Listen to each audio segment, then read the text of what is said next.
Okay, so I was going to talk a little bit about our collaboration with NCTQ and how this partnership has informed changes within our curriculum, even as quickly as this semester.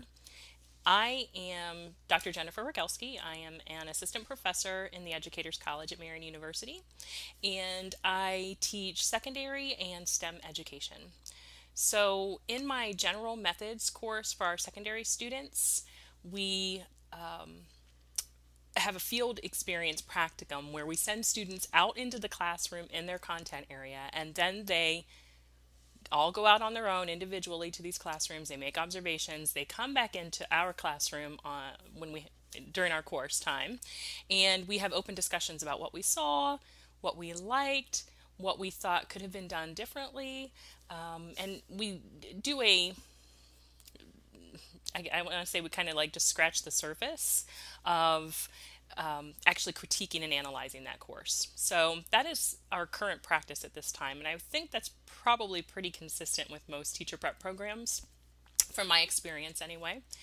And the other thing about that NCTQ noted about our practicum experience is that our students are not really effective observers. They're not sure what good teaching is. They're not sure what best practices should look like. So we wanted to give them an opportunity to work with a faculty member who is informed in such practices and then go out into the field with them together cohesively as a group with their peers as well as their instructor and make these more prescribed observations, if you would like to call them that.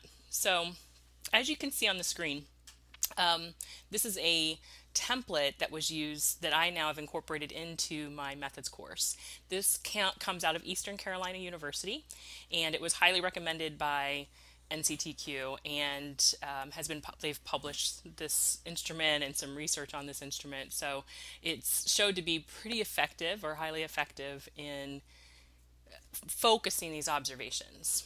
So anyway, what we did the very first week of my class is I gave each of my students in my course this template, and we really focused on the bottom two sections here. These top two sections we cover in our 446 or our classroom management course, and here at the bottom is where we're really focused with our methods courses. So we looked at student engagement and instruction and monitoring of student feedback or student performance, giving feedback to students. So some of these questions are very much more prescribed, and they really reel in the focus of what students should be looking for while they're in the classroom. So the very first week in my course, after I gave this to them, we talked about it. I actually showed them video to back up or to give them evidence of what quality teaching looks like.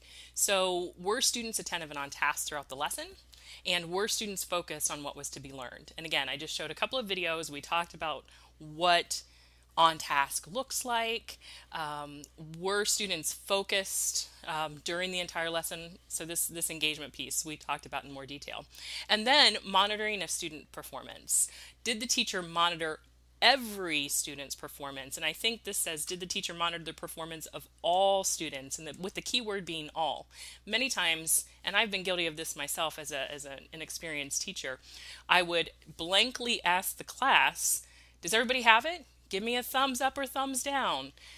That's okay. However, or the other trap that we fall into is saying, who can answer this question for me? And one person raises their hand and answers the question, and then we move on.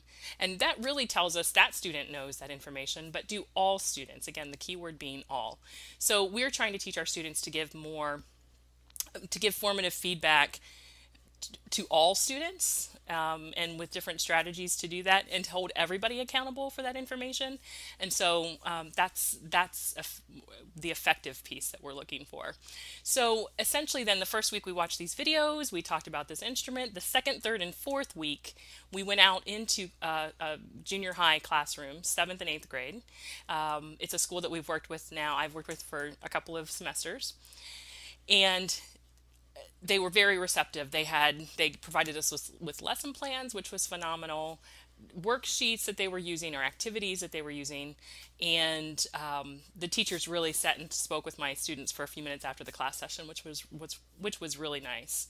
So The second, third, and fourth weeks, we were observing both experienced or veteran teachers and newcomers. So those, I think the teachers we observed were all in their first or second years of teaching. So it was really nice to see the differences and the growth from starting off teaching to being in teaching for a long time. So that's what we did. The first week I noticed that the students had very shallow expectations of what was quality or effective teaching.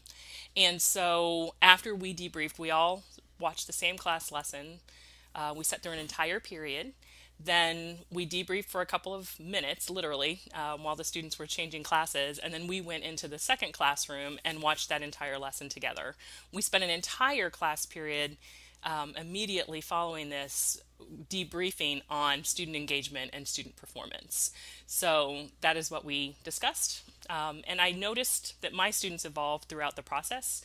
In week one in our observations, again, they were very shallow in their observations and at times were even incorrect in what they thought was good teaching. Just because students are having fun doesn't necessarily mean that they're learning. So it was nice that we were able to debrief together after all watching the same lesson. And then by the third or the fourth week of my course, or the third set of observations, my students were doing an amazing job. Our debrief discussions were much shorter.